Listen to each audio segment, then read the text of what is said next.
We're on. Cool. Russick Smith, Hi. thanks for being on the show. Absolutely. Yeah, so you take your outdoor concerts to another level. A friend of mine sent me it was your like that story about you from I think a Colorado TV station. Yeah. And There was a TV station down in Denver that did a story on me.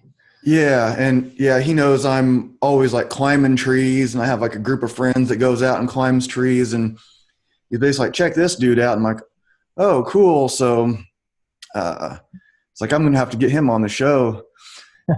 So you play a cello up in trees. What made you do that the first time? The first time, it was an expansion. I had already done some nature-based performances, and the reaction to them had been beyond my expectation. The reason I started sort of playing in natural spaces and non-traditional locations is because I felt personally like I was in a little bit of a rut. I was feeling sort of cynical about just performance and a lot of stuff. And I thought back to myself, what is the emotion that I could use? What is it that I can do to counter cynicism? And the antithesis of cynicism, at least through my thinking, was wonder, creating these moments of wonder that would like make me feel like I hadn't experienced everything in the world. Like, oh, wow, this is really interesting. I haven't seen it all. And so I started doing these natural concerts to combat that in my own way. And then also, hopefully to bring people along. Honestly, I just did it to sort of, it's a fun way to like surprise people. People like, oh, wow, beats jumping out from around the corner. So with the nature concerts, it was just, they originally started with combating my own cynicism with wonder, and that the reaction to those was beyond what I had expected, far beyond what I expected. So it originally started with these concerts in the middle of a river, and then I thought, what would be something else that would be neat to do? And so in Colorado, we have changing aspen groves. There are these aspens are all connected organisms, and each grove is one unit. So when they all change pretty much at the same time to this golden color. And I took a tree stand out and posted up in one of these changing aspen groves and just kind of let people who are out enjoying the aspen leaves come upon that scene, And again, that one, the reactions that I got from that were really unprecedented. There was a woman actually. So after that first performance, and forgive me if this is a digression, but after that first performance, there was a woman who contacted me 4 months later. This was sort of out of the blue. She found my contact info or whatever. And she said, my cancer has come back, and my family, and I have decided not to fight it this time. But when I eventually pass, I'd like that performance to be like what you're doing in the trees. I would like to have that be the way my family remembers me. And something like that, that's not the only time that a situation like that has happened. That was the first time it happened, but it's really incredible to see how it affects people. And I think in that unpretentious environment, there's nothing that surrounds, there's no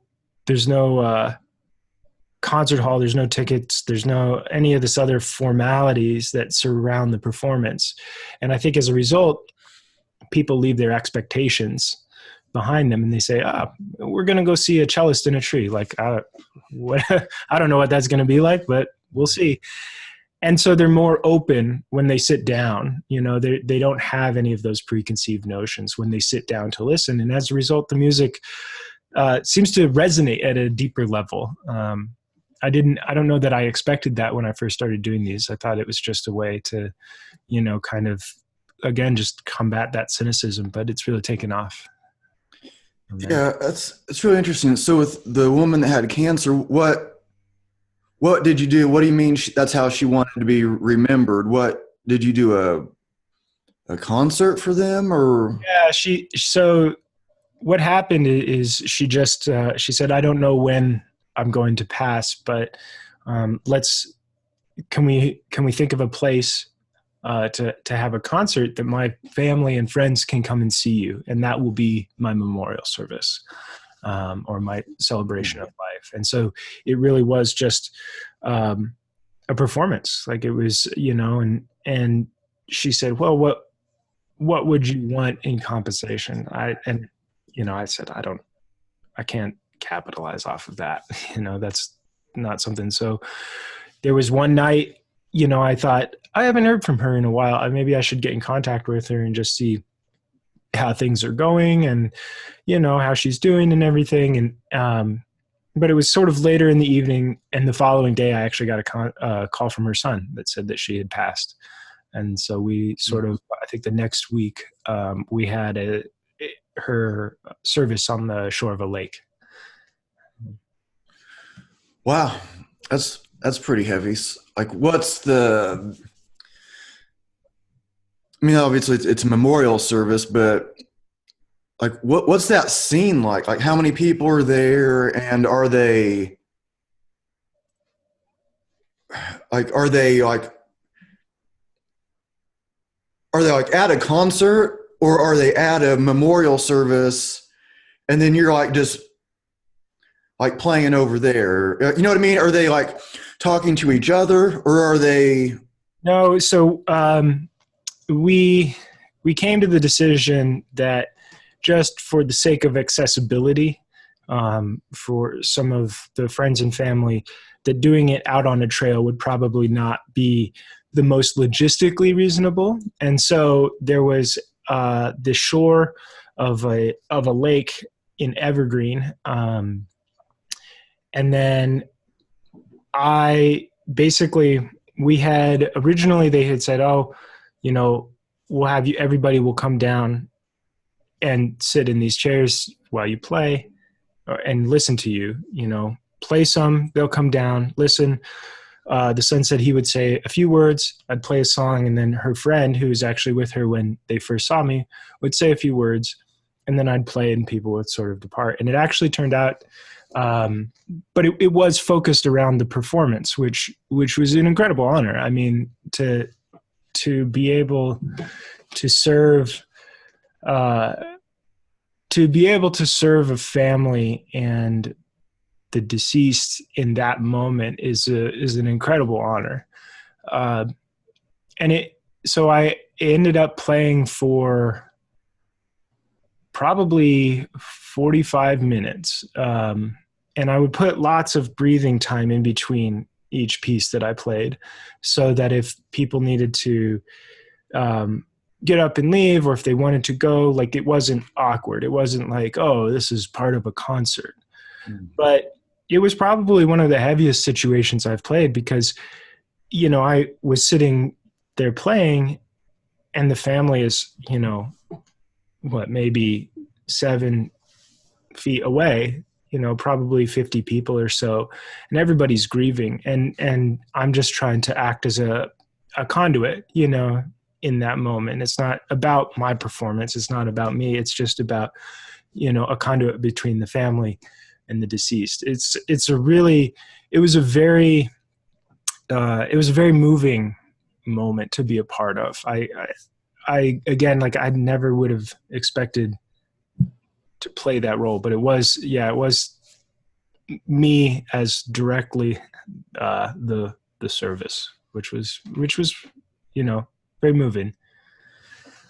Yeah, wow, that's pretty amazing. And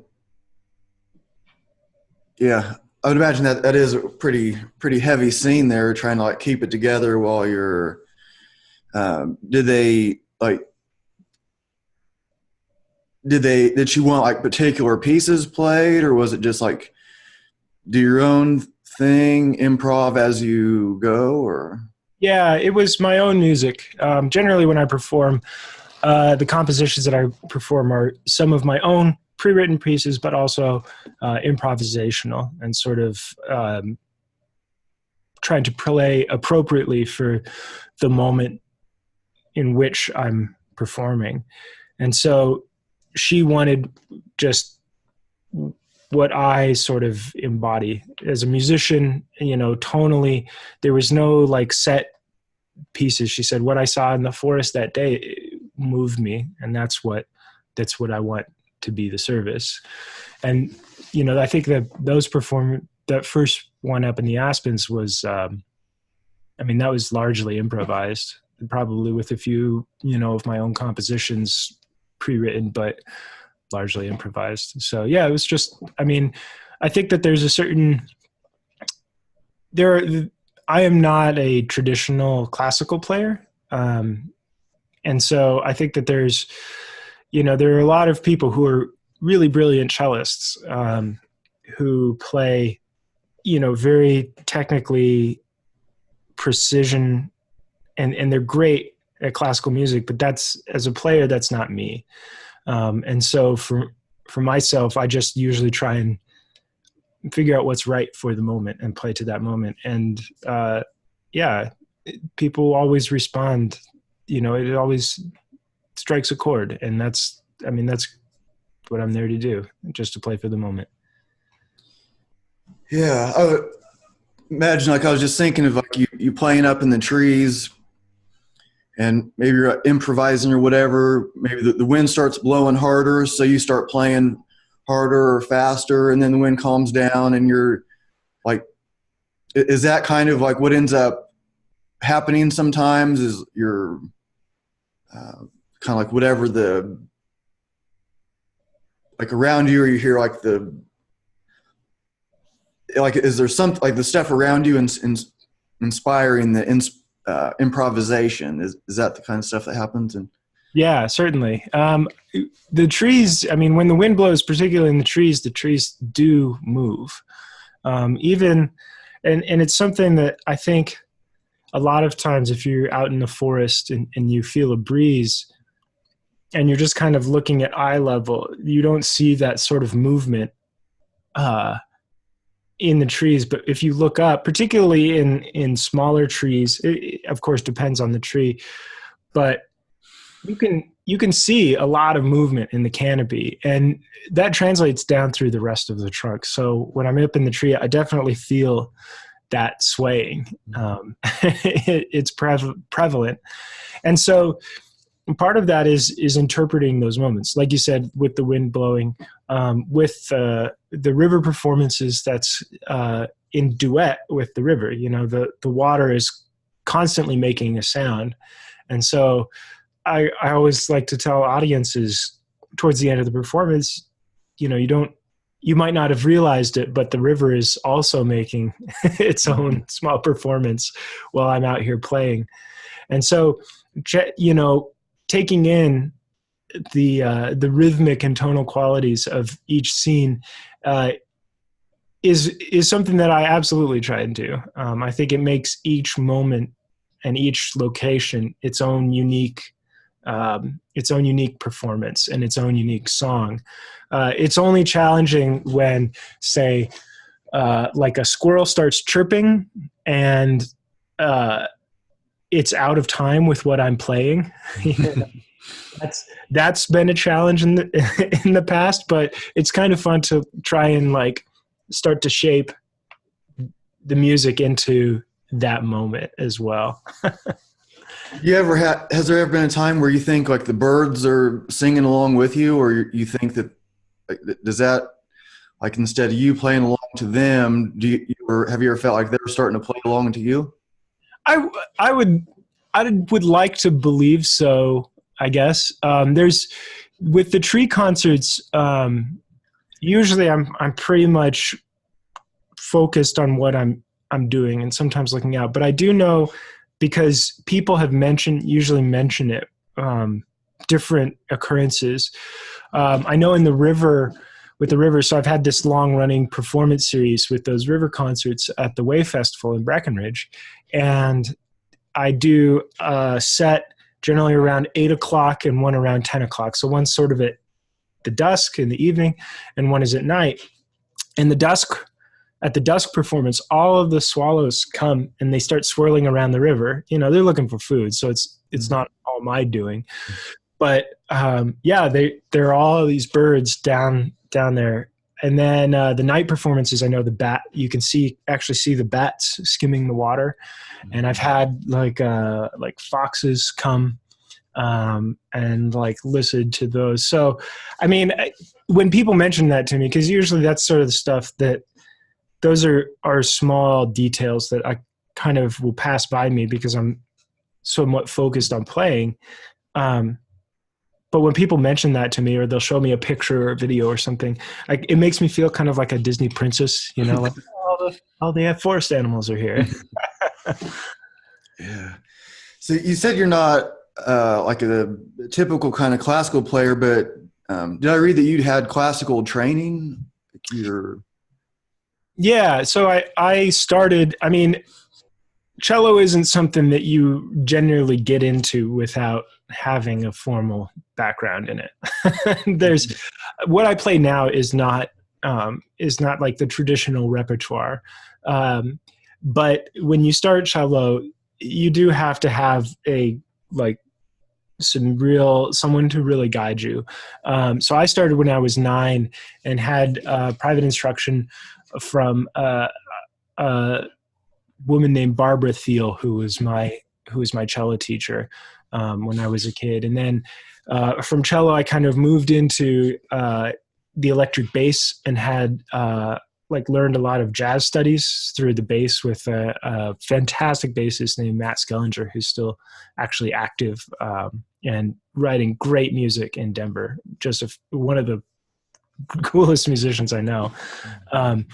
But yeah, I moved through those two things, that classical foundation in cello, and then I added in like the jazz aspect through bass. And I've added in a lot of instruments since then.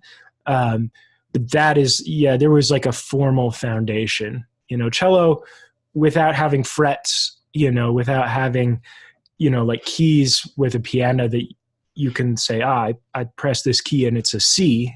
Mm-hmm.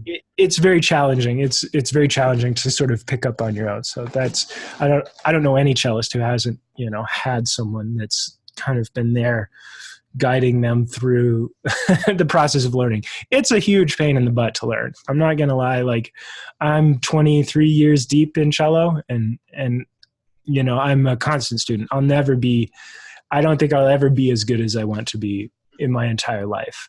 I will always be progressing. Yeah, that's a good thing, because if it's something that you could just like be like an easy video game or something like that, then it would take a lot out of the fun out of it, and so it's like I play guitar, and so I know what you mean by you can play for a long time and you're still just like, there's so much so far to go. Yeah. I think you're doing okay. And then you watch Stevie Ray Vaughan video and you're like, okay, well, back to work. Yeah. So at 9 years old, like, why the cello? Why not? Like what made you pick the cello instead of, you know, like a guitar or something like that that's more common? My parents aren't particularly musical people. My dad likes music and he likes dancing, but he's not a player. My mom plays like campfire tunes on the harmonica. Basically, like she has this harmonica and she'll play it around the campfire when I was younger. But I didn't have really the access to sort of instruments that were like in the pop repertoire, like guitars or bass or drums or any of those sort of things. But I guess it would have been fourth grade. Usually schools will start kids on music programs there. And so in fourth grade, they had sort of an instrument petting zoo. They have where kids will come and they have all the instruments set out around the cafeteria, just like on the cafeteria tables. And the kids can walk around and pick them up and try and make noise out of them. And for me, I can still remember like which side of the cafeteria was on, but the cello was just big. It was like one of the biggest instruments that they had there, and no other kids were around it. They all sort of gravitate towards like the horns, and so they just had like I just pulled the bow across the strings, and it made noise, and like there was nobody else there doing that. So that's really the reason why here, a couple decades down the line, I'm where I am now, is because there was a thing that was big and there was nobody else there and it made noise. And so now, now I'm here. When you're carrying the cello up a tree, do you ever wish you took up the harmonica instead? I would imagine that's like all the time. Oh my goodness. Yeah. I mean, like any sort of thing associated with travel, with the cello, I constantly think about how I wish I had, picked up like some more portable instrument. I have added more portable instruments like mandolins, mandola, concertina, stuff that's easier to carry around. So I'll take those around if I really want to bring an instrument with me. Mm-hmm. But, everybody knows me as a cellist, and that's, what my main performance scope is. And so I have to take the cello. But I do wish that I had a smaller instrument. Actually, so there's that bass sitting on the ground back there. Mm-hmm. That bass in particular, I used to do, I used to play bass for a polka band at the top of this mountain. And so this polka gig, which I really had a lot of fun with, you actually have to take 2 gondolas to get to. So you get your instruments, you put them on the gondola, ride up one, cross over the top of this one mountain, and then you take another gondola through this valley to the restaurant where the polka band would play, this fondue restaurant.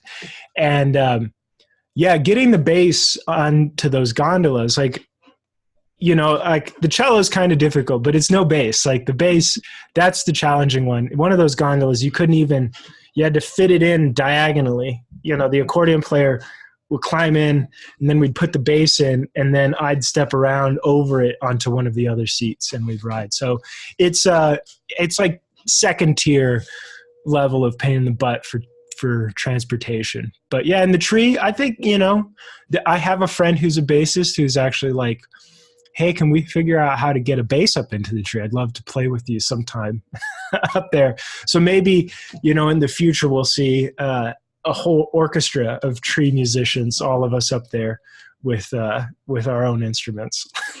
Yeah, I was looking for a video of how you climb the tree with it, but I didn't see anything. Like, so what's the process of getting it up there? Because you put your stand like 15 feet in the air. Is that...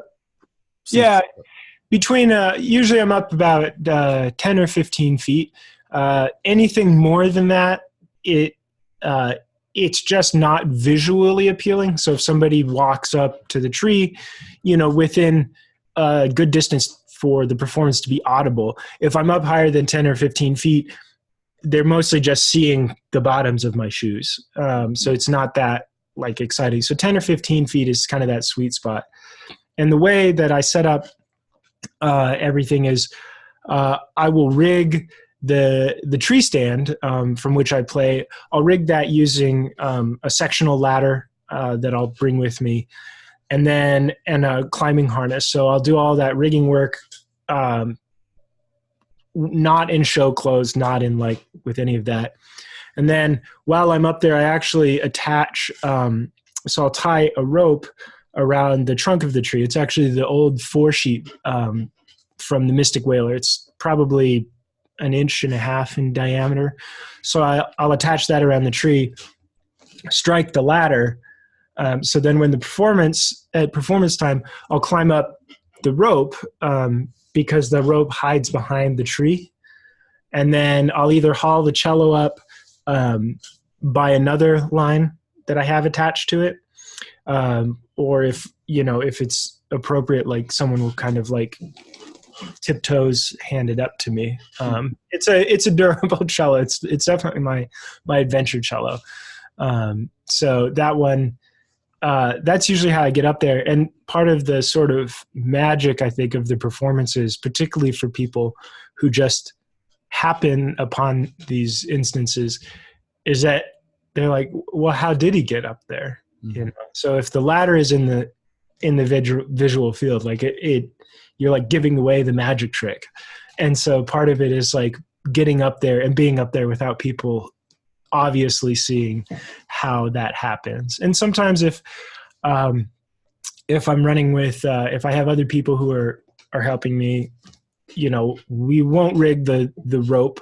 We'll just rig the ladder, strike the ladder for the performance. It's sort of a more streamlined method of performance. But yeah, a couple of ways. I like climbing up on the rope. It's always kind of like I put the bow in my teeth, climb up there. It's always sort of showy to climb up here that way.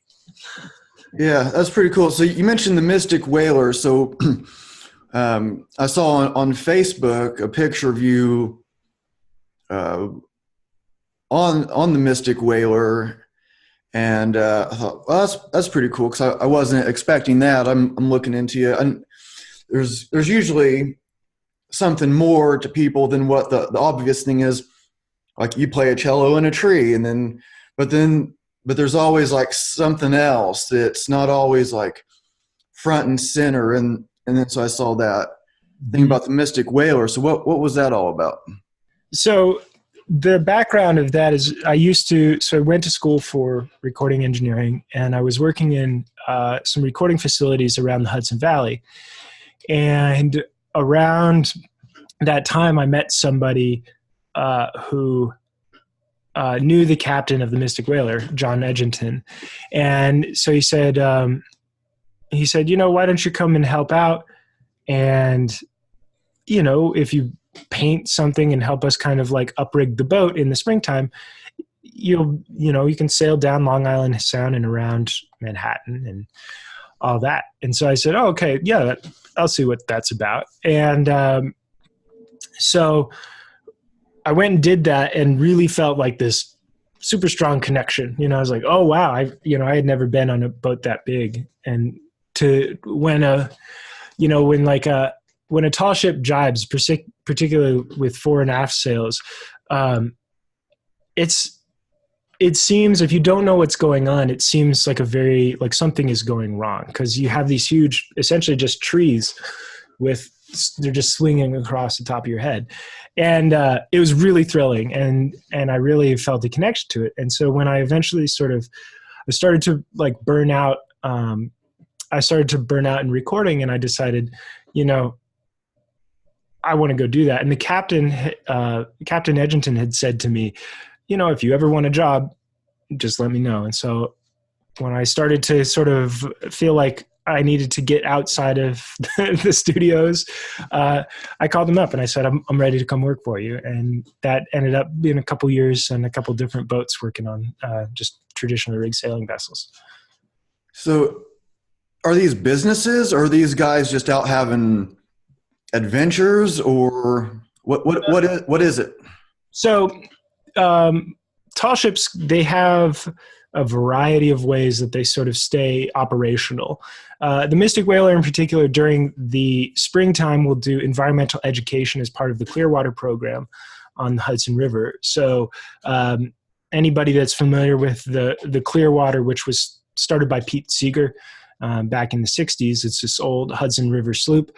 The Mystic Whaler will come out in the springtime, and each of those boats will work one half of the Hudson River, and then every season they trade. So when I was on the Whaler, we were working the southern half of the Hudson River. Basically, I forget what our northernmost point was. I think it was Poughkeepsie. We'd work Poughkeepsie down to New York City. So we were out of like 79th Street Boat Basin.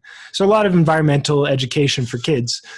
take them out, do a trawl, bring up some fish, talk about how the Hudson River has gotten cleaner since the environmental regulations have come through.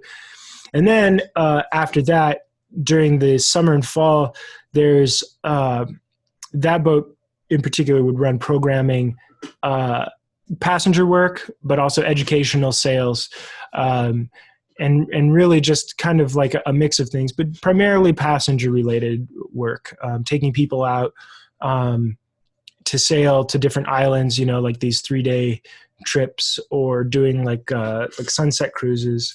But other boats, I worked on Pride of Baltimore too.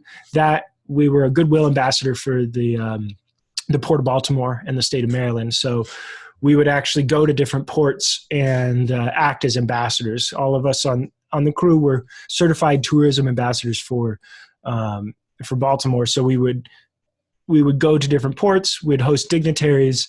We would do educational programs, stuff like that. So every tall ship has its own, programming that keeps them running. But it wasn't just like a rich person's yacht. It was a working vessel, and that's something that I really felt pride in doing. Working on a working boat instead of just sort of a like some sort of leisurely jaunt for an ultra wealthy person. It was nice to be able to really do it for a purpose. Yeah, that sounds really cool. So were there times when you get like caught in a storm, or like close calls, or like when these things are like going across your head? Is there any like generally you try to avoid situations like that. Doing near coastal work, the Mystic Whaler generally work near coastal. Prior to Baltimore, we did get out and sail some blue water. That was a much more far-ranging vessel, and just like anything, storms come up, and so you deal with storms as they approach.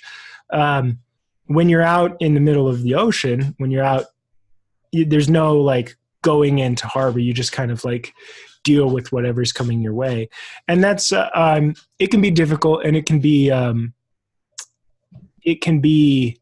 I mean, there are some moments where you can definitely be like afraid of what you're doing. I will say, like climbing a rig in a storm at like 2 a.m. To like 80 feet and trying to like bring in some flogging sail is, like you're just looking into like this black abyss, like up that high, you're looking down. And if you make a mistake, if you fall, like you can disappear. And so working in that environment, you're just, it forges a lot of like good character. And I think in the moment, I kind of, in some of those moments, there's like second guessing, like why did I sign up to do this? But, retrospectively, I think those are the moments that really were foundational to who I am now. But that's not like the most common occurrence. Tall ships aren't going out into storms. They're not like, oh, hey, there's a terrible storm coming. Let's like go sail into it. That is not part of the modus operandi for most boats. So generally they're very safe. Like they're safe. You can go on a tall ship. I mean, like I, as a person who had never grown up with that sort of thing, I would encourage everybody to go and get on a boat. I mean, there are so many like volunteer opportunities, either with like the Clearwater program has great volunteer opportunities, or other tall ships, just to find out. I mean, like that stuff, it still exists, but also like what the pioneers, or like the early seafarers were up against when they were like crossing oceans. That it's an incredible set of skills that I think that in modern society we're not aware of quite so much. Yeah. Yeah. There's some sunshine coming in through this window. I'm going to draw this blind real quick. Okay.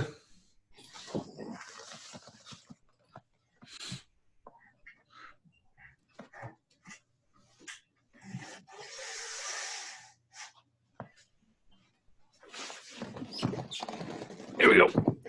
Yeah, I think that like seeing the stars from the middle of the ocean, no lights on the boat. I've always thought that would be a cool thing to check out, just like what the sky looks like. Because I live in Indianapolis, and I've been out country also, but just but there's always like some kind of light, or there's some kind of noise. There's a dog barking. There's a car driving by. But when you're out, I would think in the far out in the ocean, and it's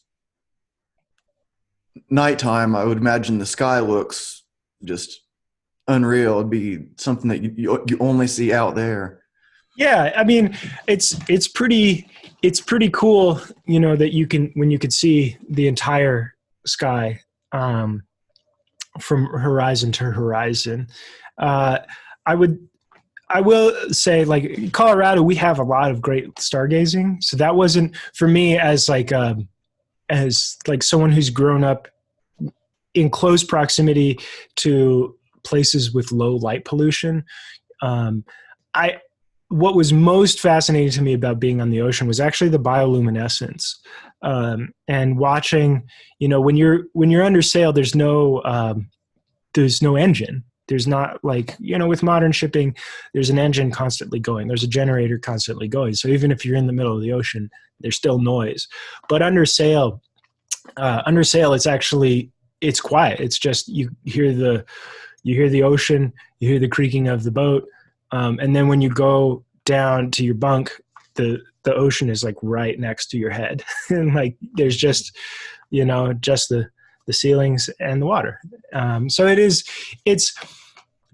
there are some amazing moments to be had. It's not quite as peaceful. It's peaceful at times, not quite as peaceful at times as people might think, because part of seafaring is like a constant vigilance for changes in the weather and changes in the sea state. So I've always thought that desert travel was a little bit more relaxing than ocean going travel, at least from an operational standpoint. I think from a passenger standpoint, it's probably same, but operationally, seeing the stars is really cool. I mean, and that's, you start to learn constellations, you can learn this transits this way.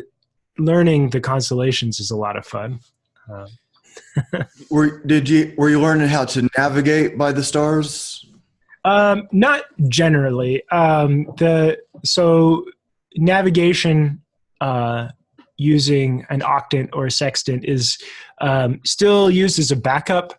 I think a lot of boats still keep them on board as a backup, but there are a lot of it's mostly done now by chart and GPS.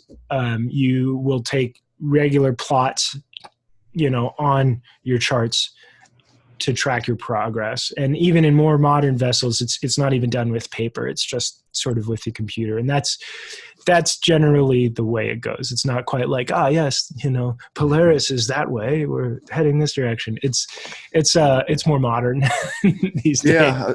Yeah. You don't want to get lost out there, right? Because left and right all of a sudden doesn't mean very much if you're in the middle of the ocean. And yeah, it's when you look around and everything is ocean. It's I think there are a lot of people who say I couldn't do that, that feeling of just seeing the same thing for 360 degrees is not for them. But you have a compass, you have a chart. Those two things really are, I never felt like we were, we were never lost. No one was ever lost. Sometimes,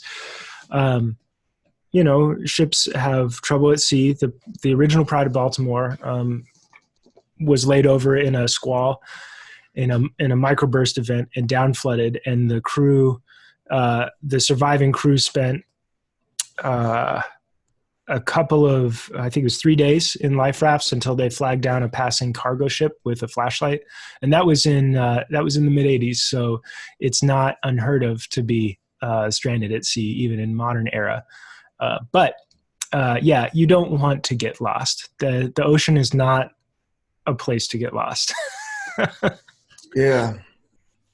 Yeah, I was, for some reason that reminded me of, do you know who Ross Edgley is? He swam around Great Britain.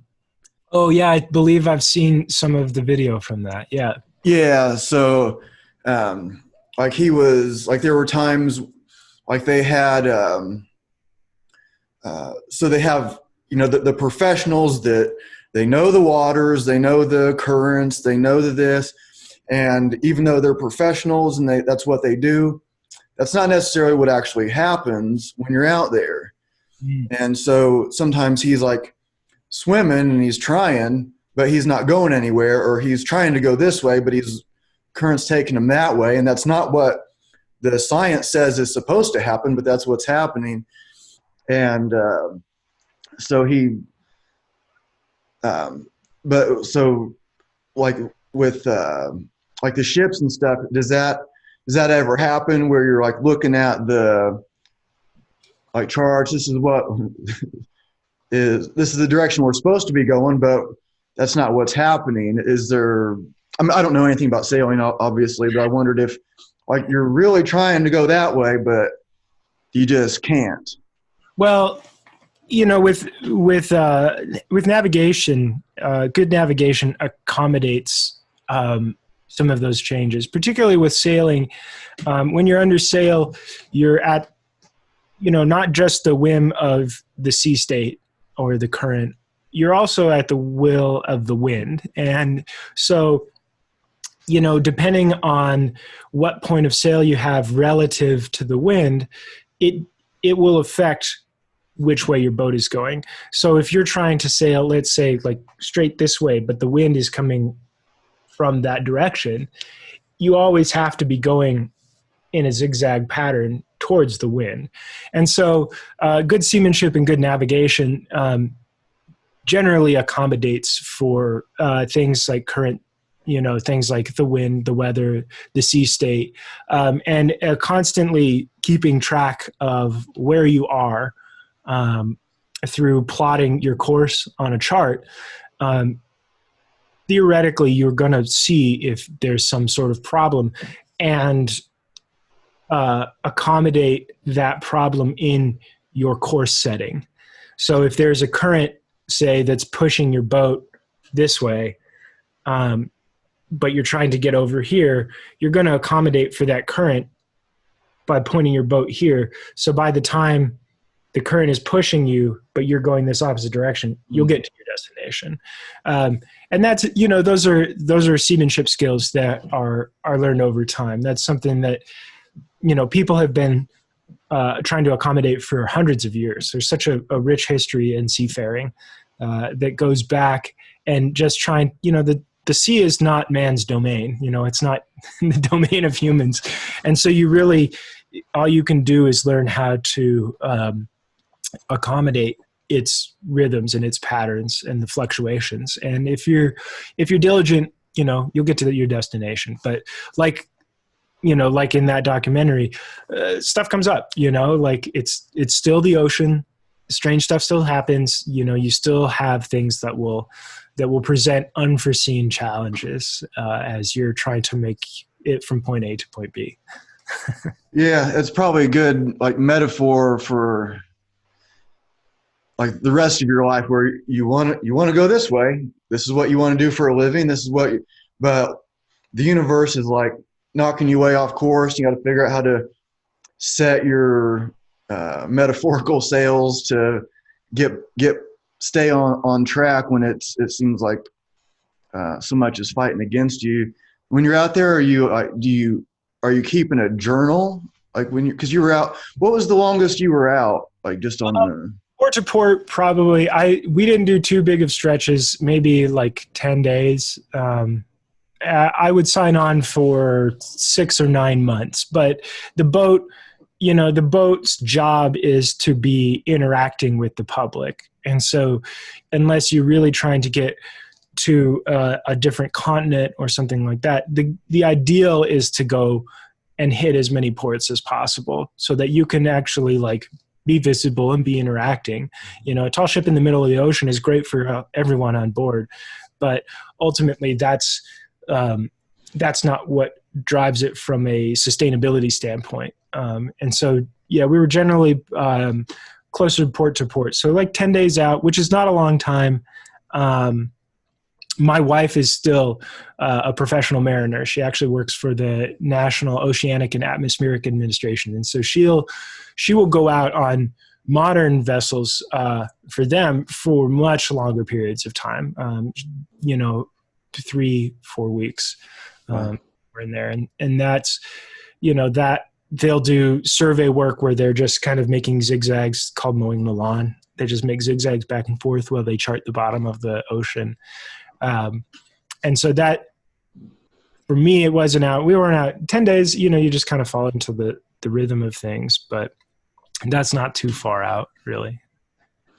Well, so they're charting the bottom of the ocean. So are they doing like weather stuff too? Like how weather or the climate changes? Anything to do with that kind of like climate science stuff? Or yeah, so the NOAA ships have a variety of missions that they undertake. Some of them are exploratory, studying, let's say, charting the seafloor, or checking out, looking for different sea life. Some of them are monitoring. Some of it's monitoring fisheries. So they'll actually go out and they'll catch different things, sharks, stuff like that, and say, there's been a decrease. The scientific side of it is not my forte. There are scientists on board. She works with the operational side of the vessel. So they'll go to, let's say, uninhabited islands and drop off scientists to study the effects of the current situations on the populations of animals there. So there is a wide spectrum of things that they study. Weather's part of it, but also what's going on beneath the surface is also a very large part of it. Yeah, going to these uninhabited islands, that sounds pretty cool.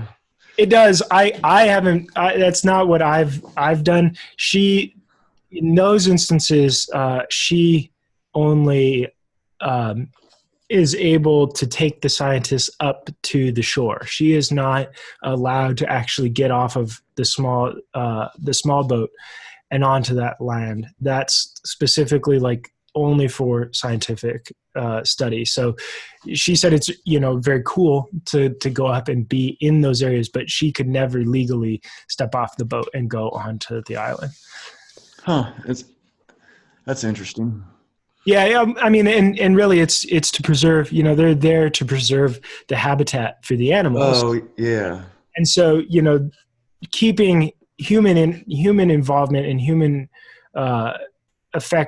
the effects of humans to as minimal as possible is very important. And so, even though it might be cool and it might seem like, oh yeah, it's not a big deal, I'll just like jump up here and take a jaunt down the beach. It's not what's best for that environment. It's not what's best for those systems, those animals. So yeah, it's very important. It's disappointing, sure, but important nonetheless. Yeah, if somebody was to have like some invasive, that would be an invasive species seed stuck in the sole of their shoe, and it pops out, or some bacteria or something that hasn't been. Yeah, I get that. Yeah, that would be. That wouldn't be good to wipe out a. No, that would completely defeat the purpose of being there in the first place. Yeah, it's really interesting. Like I always like take notes, and then I forget about them and just like get to talking. I was trying to see if there's anything I was forgetting about. One thing like recording outside. So you're in Colorado, and when you were like that, we were doing on that little island, and then you said it was like 38 degrees or something like that, and you're walking. So, like, what about your finger dexterity? Like, what about the actual, just actually be able to play the cello when it's 38 degrees. Yeah, the logistics of springtime concerts in the mountains here, um, they are always a crapshoot. You know, it can snow a foot in May.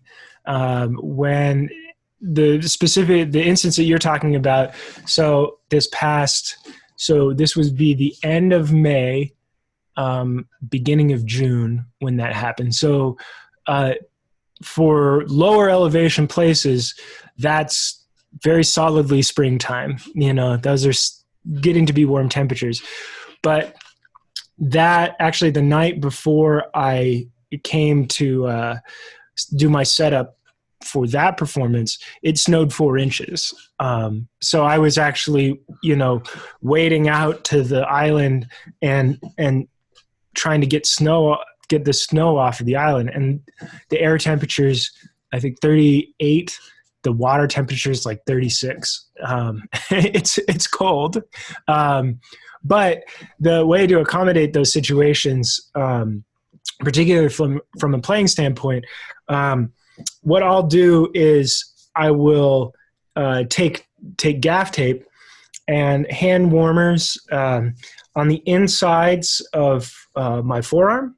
So where the blood is flowing to my hand, I'll tape a couple of hand warmers on inside each one. And so they're warming the blood up as it's going to my hands.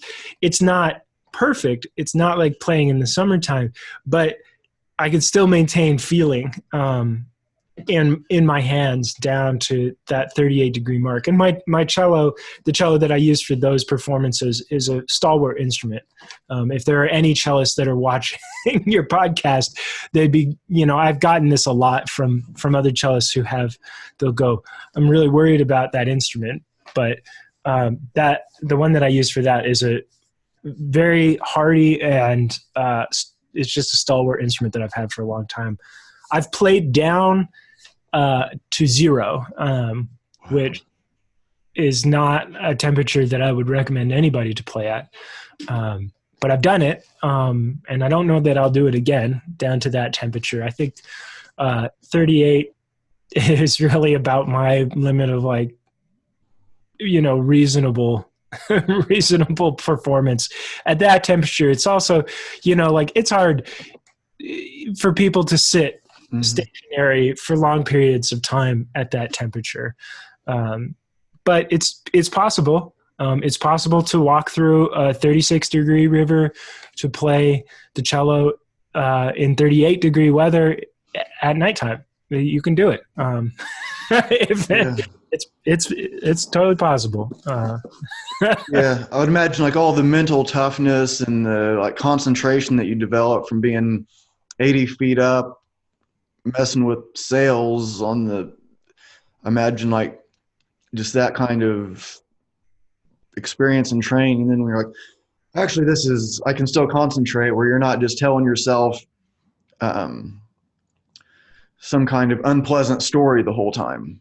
Yeah, I mean, I think one of the things, I guess the way I've tried to conduct my life as a whole, and as a result, my approach to music, is that, you know, where I play and how I play is the result of the experiences that I've had in life. I haven't sat inside of a practice room for, you know, the past, you know, 8 years. I've been out. I've been doing things and accumulating these life experiences that are probably outside of the scope of a lot of the players of this instrument. The cold weather, you know, I lived in Breckenridge for 7 years, and the average snowfall there is 300 inches a year. There's like a solid 6 months of winter. Like, it's winter for 6 months. And while I lived there, I was a heavy equipment operator, plowing roads, running snow plows through the middle of the night. So I'm very familiar with cold temperatures and challenging weather conditions, you know, anywhere from, like, standing at the helm of a boat in the middle of the ocean to, like, driving a road plow through a blizzard. Like, I've done that. And so, yeah, playing out on an island or playing in some of these situations, definitely not the hardest thing I've done. So when I get into those situations, they can be kind of unpleasant, but it's not like, oh man, this is the most challenging. Like, some of the other things I've done, I'm like, I've done harder stuff than this. Yeah, it's pretty cool. So do you have like a method? Like, do you know who Wim Hof is? No. So Wim Hof, he has a bunch of records for cold temperature stuff. Like he ran a half mile or a half marathon barefoot in the tundra. He's like swam. Like he has the record for swimming underneath ice. Oh wow, yeah. And so he'll climb Kilimanjaro just with shorts and boots. Yeah. And but he has this like breathing method where he can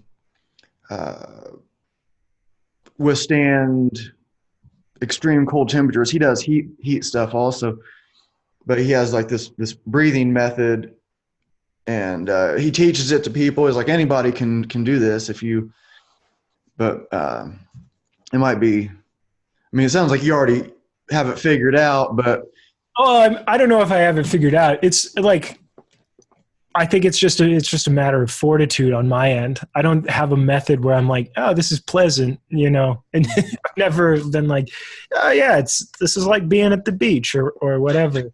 I don't have a method like that. I should look into it because I've actually heard, of monks that have meditated that have been able to, get their bodies to stay warm in these cold temperatures. I'm not sure that I'm quite cut out to maybe pursue that. However, I mean, there's actually a figure skater that has she came to some trio performances, and I'd like to do some performances with her out on some frozen mountain lakes. She actually treks to these frozen mountain lakes and does figure skating out there. And so I kind of pitched the idea to her of doing like a duet out there on a frozen lake. So it's probably worth me looking into some of those methods so that I could make those performances more pleasant for myself. yeah, that would be neat to play along to that. Yeah, his name's Wim Hof, Wimhof. Sure. Okay. And yeah, so the method that he does is based on the tumo. That's what the monks that you're talking about, okay, where they'll be out in the Himalayas and they'll be like no shirt and they'll make steam come off of their. I've seen that. That's where I've seen it. Yeah. Yeah. So he has taken like that method and simplified it, and his method over the years has gotten simpler. And there's a Joe Rogan podcast that he's on, and he shows how to do that method, and you can learn a lot about it for free. So I have a buddy that practices it, so he does like it'll be 30 some degrees, and he goes for a little swim in a lake, and so there's it works. So it'll like start off with like cold showers and breathing method in the cold shower, and then little by little bit he takes people with just a little training, and then they're hiking Kilimanjaro or climbing Kilimanjaro with just shorts and shoes. And you mentioned like being on the beach. He has this video because Wim Hof he plays guitar, and so there's this video of him out, snow all over the place is covered in snow, but he has like this beach chair, and he's wearing like these Bermuda shorts, and he has like the beach fruity drink beside him, and he's playing, and he's barefoot, and he's dressed like he's on the beach, but it's frozen, everything's frozen around him. And then you see him like he goes to take a drink of his and it's frozen solid. So it's like, it's pretty funny, but yeah, so it's like, it works, and he proves it scientifically at a bunch of different universities. So it's not, yeah, it's really interesting to.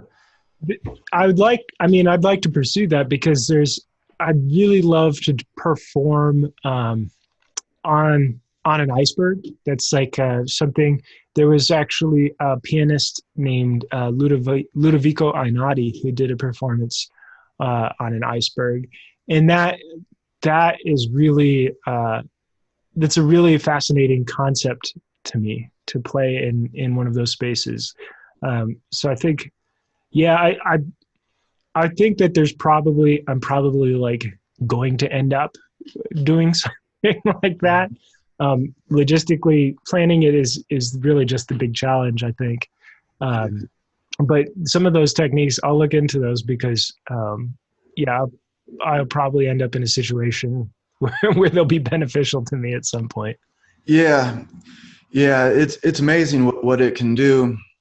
And so you mentioned the trio. So you have a couple other musicians, mandolin and a violin.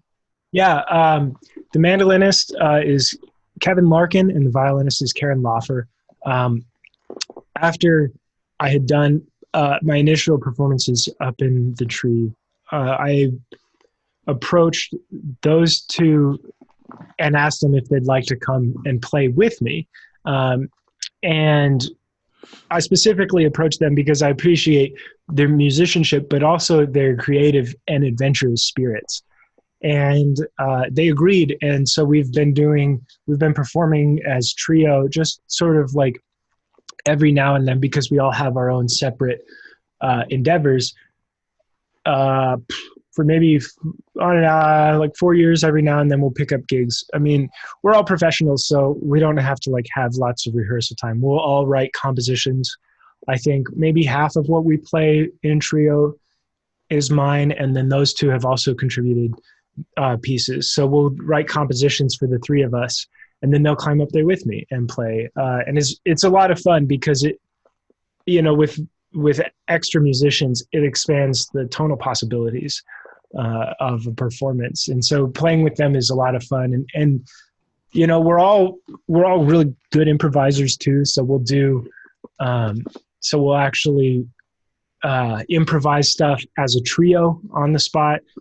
Most of what we do is composed because it's just fun to write compositions for it. Mm-hmm. But yeah, there are two other musicians joining me up in the trees currently, which is great playing with them. Yeah. And I looked at your concert dates. It was I just saw like the list of past ones. Are you mainly just doing stuff around Colorado, or do you guys travel around too? Yeah. I mean, if the logistics are possible, we'll do it. Kevin used to be based out of Colorado, and now he's based out of Arizona. Mm-hmm. So it complicates what we do just a little bit more.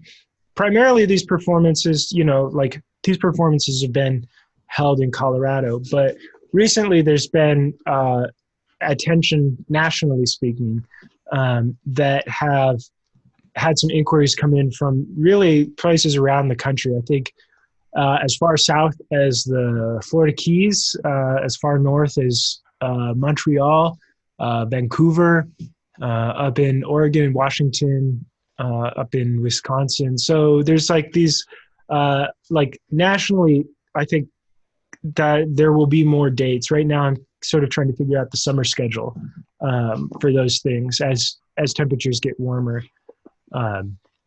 So yeah, it's been primarily Colorado, but people seem, as long as there's somebody that wants us to come and play and we can make the logistics of it work out, I'm game, and the other two, it just depends on their schedules if they can participate as well.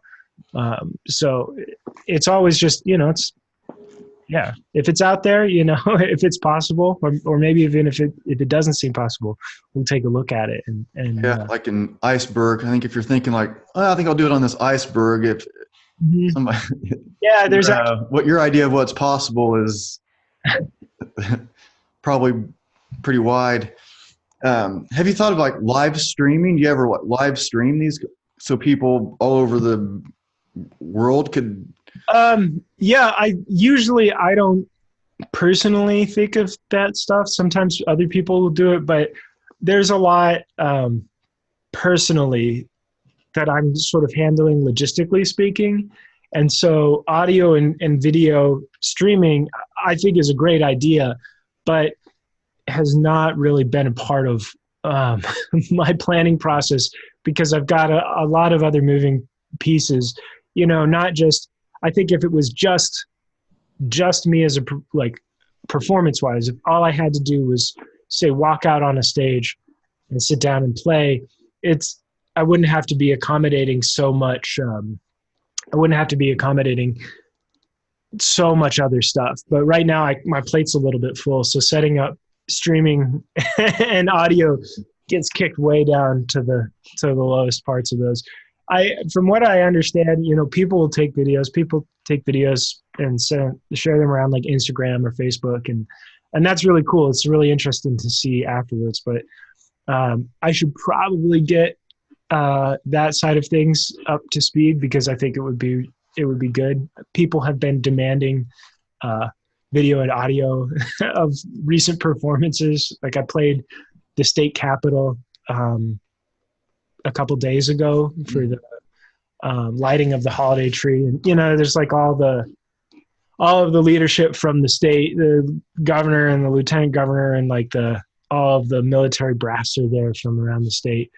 But I mean, like in those moments, like I'm more just focused on playing. Yeah. And as it grows, it'll be easier to, whether financially or otherwise, just say, point to, pick somebody to do all the other stuff for you so you can just show up and play. Yeah.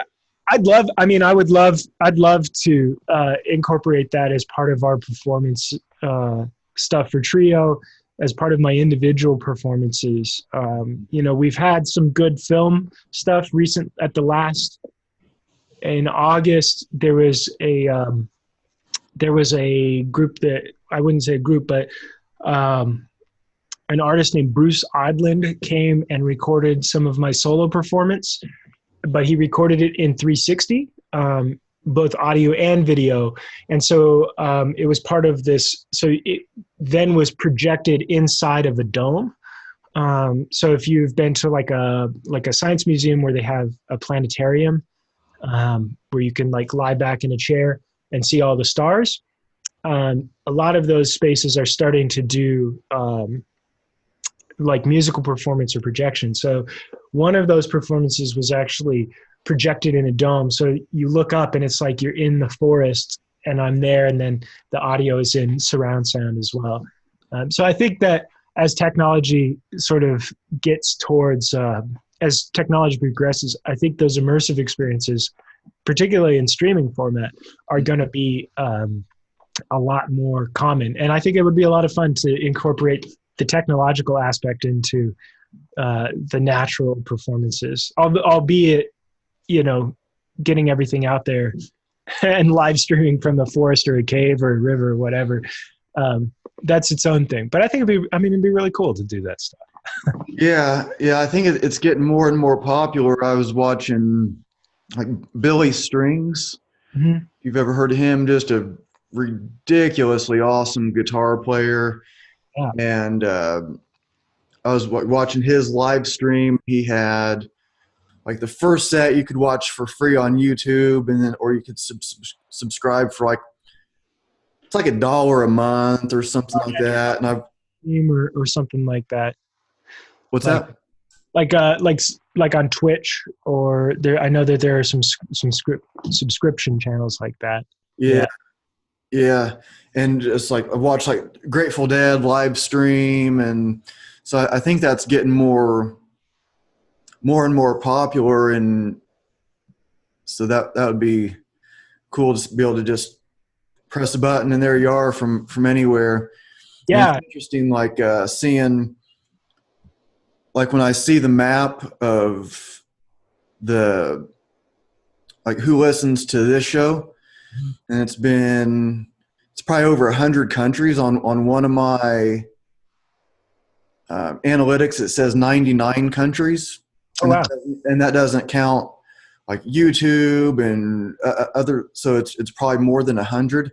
But just to see the map where people have heard the show, and maybe like it's one person in Guatemala listens for 12 seconds or something, so that'll make the whole country light up. So it's not like, but still it's cool to see. So I'd imagine something like what you're doing too, to like, even though you're at this like one spot and there's, I don't know how many people are coming to your shows, but to see it just like really go all over the world, I think would be awesome for you. Yeah, I would like to incorporate that. I mean, it is. I think in our biggest shows, we're probably seeing, like with trio, we would probably see 300 to 400 people out. Wow. And that's with a little bit more of a promotional sense during like the Breck International Festival of Arts, and so that's a more formal festival. The solo performances that I do that are just pop-up concerts, sometimes they're impromptu, so I don't see, like, generally speaking, I'm not like reaching 400 people like wherever I go. Maybe at some point, but doing it as a live stream, I think that would be really cool. Just to kind of at least give a window into this setting. If it can't be immersive, at least there's a small window into it. Yeah. And there's something about these, like not having very many people there. I went to go see Kaki King at this. She's one of my favorite guitar players. She's just amazing. She's like banging on the guitar, and you could tell from her playing, she could play anything classical or flamenco that she wanted to, but she has her own way. And I'm going to her. So to me, she's like this guitar goddess, like, and I go to see her play. I've seen her a couple times, and there was only like 20 some people there, 30 people. Mm-hmm. And I'm like, Jesus.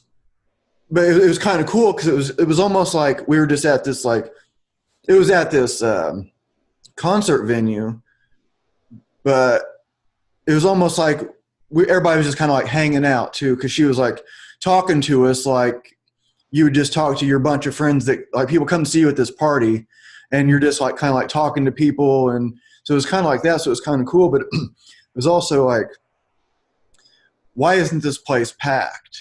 Like, I mean, I will say that as a performer, one of the great things, and for what I do with the nature performances, it's really, being accessible as a musician is something that is very important to me. The cello in particular sometimes is unfairly burdened with this sort of like rarefied air. Not a lot of people have interacted with it. Sometimes the performers can be inaccessible and seem remote from the audience. And one of the great things that I love doing about these performances is that it's not, I'm not apart.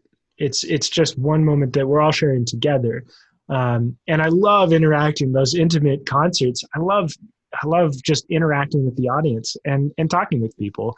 And, sort of like I was talking about earlier with the way I started cello, I'm if anybody ever like wants to come up and try, I'm like, yeah, sure. Like, give it a shot, try and pull the bow across the string. I'm all about passing that first moment of interaction that I had, that I still remember as a kid, paying that forward to the next generation, or even adults. Like, I think I the first time I met the previous governor of Colorado, I actually taught him sort of how to play the Jaws theme on the cello, that sort of lurking theme.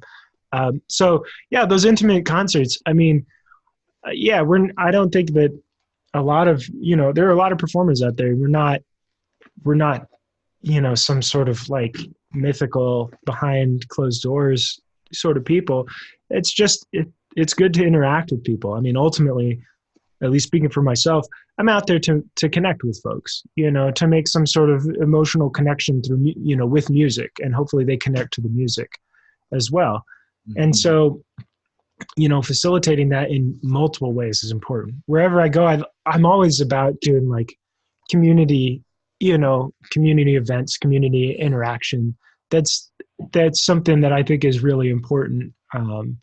Just about, humanizing this sort of stuff. Again, like the cello is just it's just an instrument. It's not like, it's not inaccessible. It's not like it's it's untouchable. I'm always like, yeah, give it a shot. Like, see what it's about. I mean, it's pain in the butt to learn for sure. But it's still there, just like a guitar is, or a piano, or whatever. Yeah. I like listening to it. It's really cool. And I've listened to quite a bit on your YouTube channel, and I was listening to it this morning while I was getting my notes ready and everything. So, like what's next for you? Like, what do you have? We can start to wrap it up here. I don't want to take all of your Sunday up. But is there anything you're wanting to cover that we didn't get to, or like what's next for you? And what's next? Wintertime tends to be generally slow. I don't do any outdoor bookings. I don't do a lot of outdoor bookings for winter because I don't want to be in the snow playing. Like, again, it's just unpleasant to play in the cold. But what's coming up, I mean, like this week, I'll actually be playing myself and a group of aerialists. We'll be playing. We're doing we're playing a concert, like for an elementary school in an underprivileged part of Denver, which is really exciting. So I'm accompanying them on their aerial silks with the cello. The most stuff is sort of coming up in springtime. There's a few things that I do. I stay busy with recording projects here.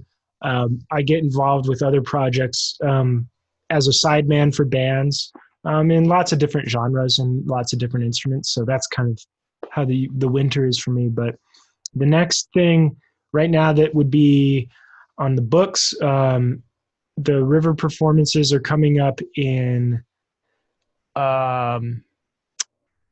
end of May, early June. I've been talking with an organization in Montreal, so I might have some performances in April or thereabouts before it gets too muggy and before the bugs sort of start to come out. So maybe there, Montreal or Key West. Not Key West, just the Florida Keys in general. Those are sort of irons in the fire, but really it's December now, so I'm just trying to figure out the summer schedule.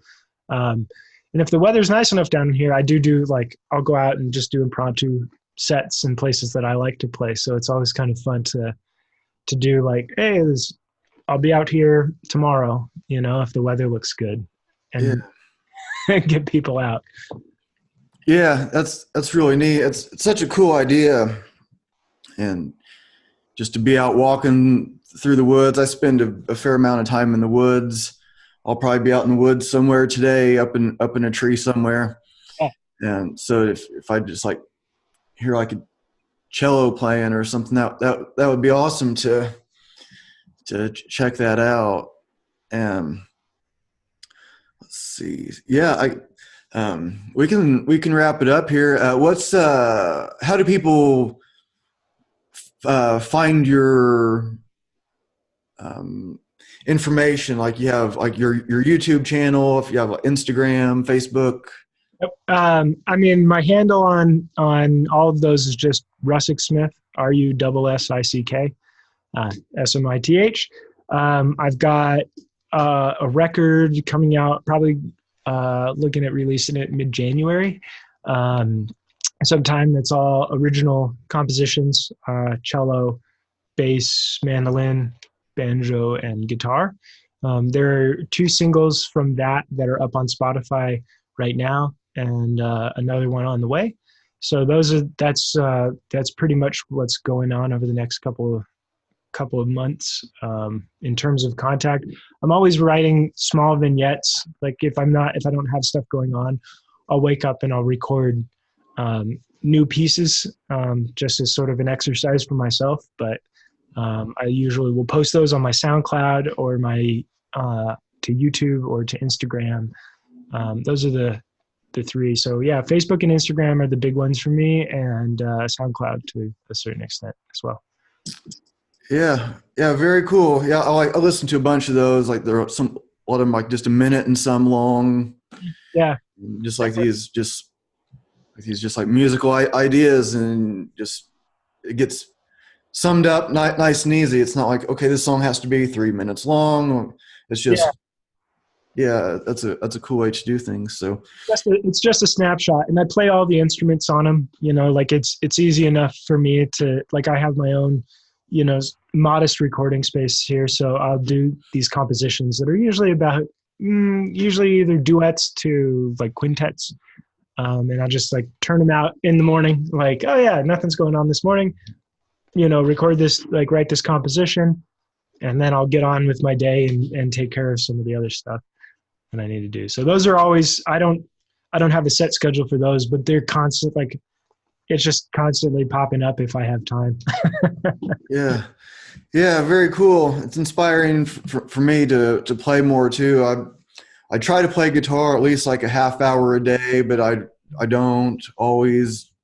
And yeah, so just always like looking for new inspiration. It's been a long time since I've taken my guitar outside anywhere to play, so it's a little cold for like the finger dexterity stuff now, but yeah, it's definitely inspiring to see people doing what you're doing, something different and exciting. And so yeah, well, I'll let you go. I'll stop the recording and then I'll talk to you for just a second after I stop the recording. Okay. Yeah, thanks for being on. Yeah, absolutely. My pleasure.